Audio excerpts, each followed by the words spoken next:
It's Wednesday, December 19th.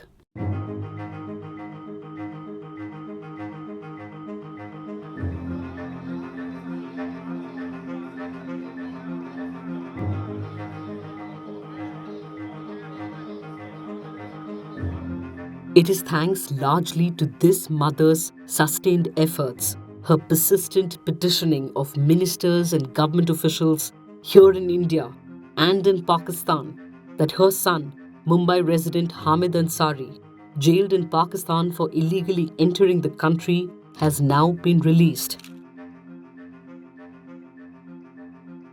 Ansari had entered the country to meet a Pashtun woman he had befriended online. On the 15th of December 2015, the 33-year-old was sent to prison by a military court for allegedly possessing a fake Pakistani identity card. He was then lodged in Peshawar Central Jail. Pakistan Foreign Office spokesperson Dr. Mohammad Faisal called Ansari an Indian spy who had illegally entered Pakistan and was involved in anti-state crimes and forging documents. But as this Pakistani journalist points out in her reply to him, courts and investigating agencies didn't find anything to prove he was involved in spying or any other anti-state activities. Why are you insisting he was? More than 2 months after the Supreme Court struck down Section 57 of the Aadhaar Act that had made seeding or linking of Aadhaar numbers with mobile SIMs and bank accounts mandatory, saying it had no legal backing, the Union Cabinet has now approved amendments in existing laws to provide legal backing for making the seeding of the biometric ID with mobile and bank accounts an optional KYC, or Know Your Customer. News agency PTI reported that to overcome the lacuna, the Telegraph Act is being amended to provide legal backing for the issuance of mobile SIMs through Aadhaar. Similarly, the amendment to the Prevention of Money Laundering Act will allow individuals to link their bank accounts to Aadhaar in the KYC option. The September judgment of the Supreme Court had disallowed private companies from using Aadhaar. As a result, fintech or financial technology companies like mobile wallets and lending companies couldn't use Aadhaar-based eKYC. The judgment was seen as having an adverse impact on the digital payments industry, especially for small fintech companies and startups which have low-cost business models and use Aadhaar for customer verification. The chairman of the Payments Council of India was quoted by LiveMint as saying, companies were therefore looking to the government to bring necessary changes in the law to continue using Aadhaar for faster authentication and onboarding of customers. The Transgender Persons Protection of Rights Bill 2016, passed by the Lok Sabha on Monday, has been criticized by the opposition as hastily drafted and flawed. 27 amendments, most of them moved by the government, have been incorporated. So, why is a piece of proposed legislation meant to empower the transgender community coming under criticism? The most contentious aspect of the bill is with regard to a screening committee that will decide who is a trans person. The landmark Supreme Court Nalsa judgment of 2014 was clear: medical intervention to determine gender identity was unnecessary. Self-identification as man or woman, irrespective of sexual reassignment surgery, was upheld by the law, essentially saying that everyone will have the right to decide what their gender is, trans, man or woman. The setting up of a screening committee, as mandated by the bill, constituting a chief medical officer among others, to issue identity certificates, goes against Supreme Court's Nalsa judgment.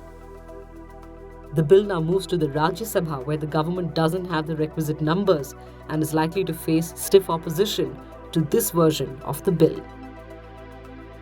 The transgender bill that has been passed by the Lok Sabha yesterday is a complete negation of the constitutional and fundamental rights of transgender persons. It creates a system called the District Screening Committee, and that committee would decide now, sit in judgment over our gender, which is a complete violation of the Supreme Court's judgment, and there's a contempt of the Supreme Court. It criminalizes transgender people by criminalizing the practice of traditional organized begging. It does so while not even providing any opportunities for education and employment.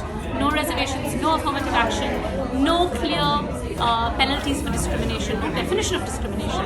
The bill prescribes differential punishments for violence enacted upon transgender people. 2 years, for example, for sexual violence, as compared to 7 years for what would apply to a cisgender woman. So it encodes discrimination. Not only does it not take a stand against it, but it encodes discrimination. Our identities are in our minds. They are held inside our brains, and they can only be communicated linguistically. This is not something that a district medical officer can screen for. In this video that has gone viral, BJP MLA Uday Bhan Singh can be seen intimidating and threatening Kirawali Sub-Divisional Magistrate Garima Singh. The Fatehpur Sikri MLA was in the area to address farmers' concerns regarding the non-payment of compensation for crops that had been destroyed in hailstorms earlier this year. The MLA reportedly turned towards the SDM demanding why compensation had not reached farmers despite having been dispatched. He refused to listen to her and seemingly even instigated the crowd to yell.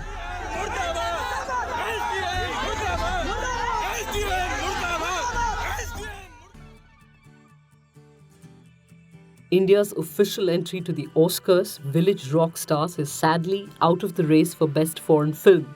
Rima Das's film about a little girl's dreams to form a rock band in a tiny Assam village, despite all odds, won in 4 categories at the National Film Awards this year. Meanwhile, period, end of sentence, about India's pad man Muruganathan and the installation of one of his pad machines in a village in Delhi made it to the final 9 in the documentary short subject category. The 26-minute film has been directed by an Iranian-American filmmaker and produced by Guneet Monga of Lunchbox, Gangs of Wasseypur and Masan fame. Meanwhile, we nominate you in the Best Morning Fix Viewer category. Be back tomorrow. Love your Morning Fix? Help support our journalism. Subscribe to Scroll Plus using the link in the description.